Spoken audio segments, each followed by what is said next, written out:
Matt and I recently posted a video in which we installed an OEM style rack on a third generation Toyota Tacoma. And the primary reason for installing the OEM rack was because he's got a CVT awning to install on the truck. And in today's video, we're going to do a quick demonstration of the install and then show you what that awning looks like on the third generation Tacoma. This is the 79-inch CVT awning. This is what we're going to be putting on the truck today. It is actually a Pioneer series. They have both a Pioneer and a Summit series tent and awning. You can get various colors. I got the one that matches my tent particularly, and it's that I guess it's more of a, I guess you call it a forest green or earth tone green, I think is what they call it on the website.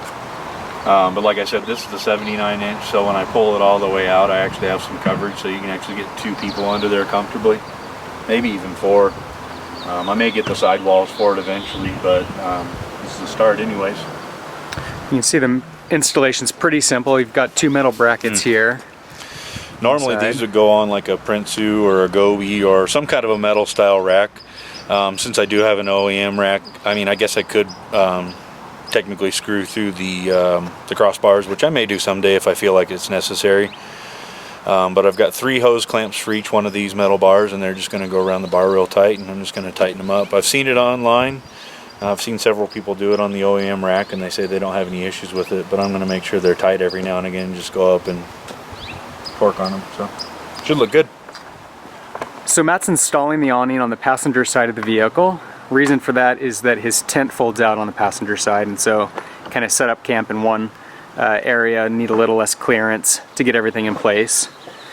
You can see that the brackets are lined up with the crossbars. Pretty easy to adjust those depending on the placement of the crossbars. Just loosen those little nuts and the brackets slide along there.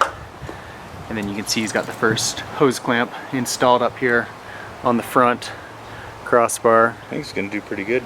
It's going to have 3 of them on each one, so I don't think it's going to come flying off. But like I said, I'm going to check it every now and again just to make sure. So we've got the rack fully installed now.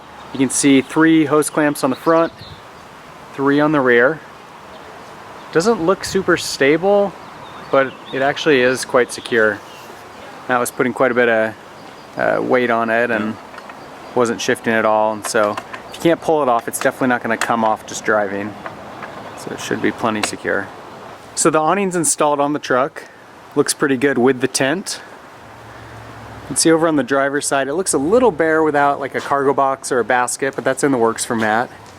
And then you can see that those hose clamps shine a little bit.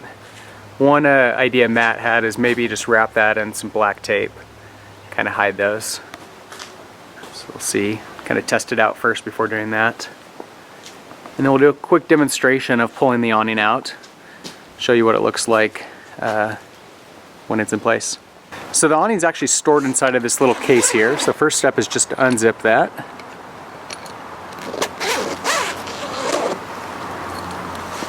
Those little Velcro straps hold it in place as well. It doesn't come tumbling out when you unzip it.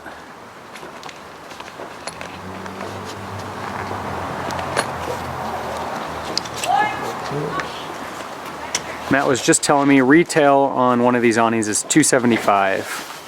And it doesn't come with a bug, I guess a bug shield around the outside. What would you call that? Bug net? Yeah, bug screen. How much does that cost if someone wanted to add that? $135 for the screen. $135 if you want to add a screen. For this particular size 79-inch awning.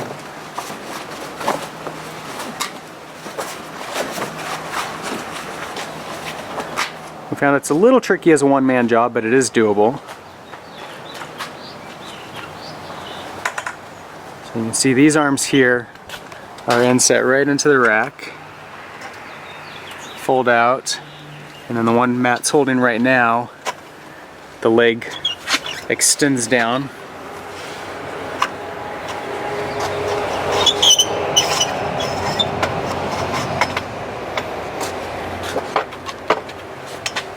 And then pops into place there.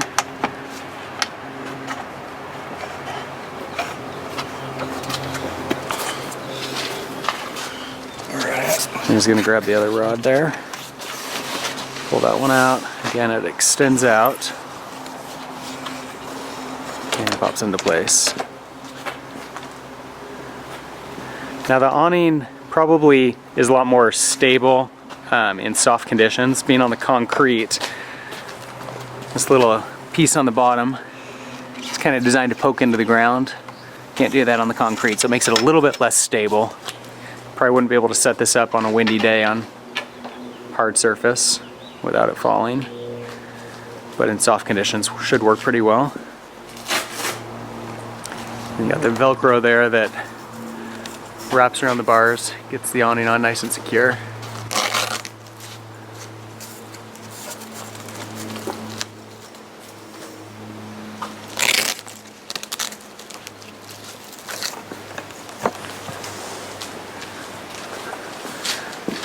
Looks like an RV now. And once we've got this out, we're going to pop out the tent for you too. Show you what it looks like with the full setup.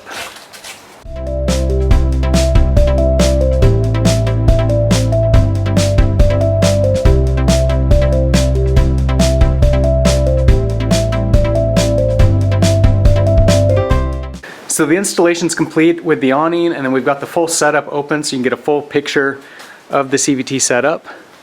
Makes the truck look pretty awesome. I think Matt's definitely looking forward to this summer. Have some fun camping trips. As Matt mentioned earlier, the awning is part of the same series as the tent, so they're the same color, go together very nicely. Overall, Matt's truck is kind of a walking advertisement of the CVT brand. Between the awning, the tent, he's got his custom CVT sticker here.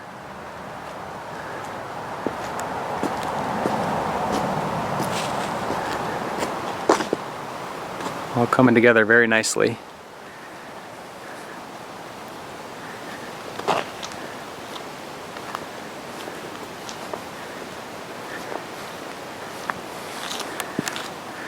CVT is actually based here in our hometown of Bend, Oregon.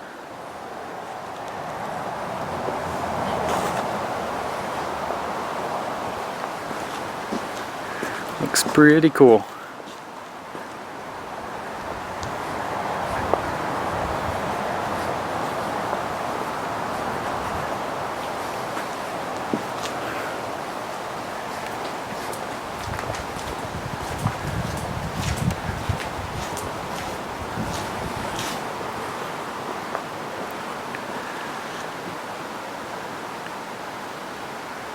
So that's the CVT awning on the 3rd generation Tacoma. If you have any comments or questions, leave those in the section below. For more videos of the 3rd generation Tacoma, subscribe to my channel. In the meantime, thanks for watching.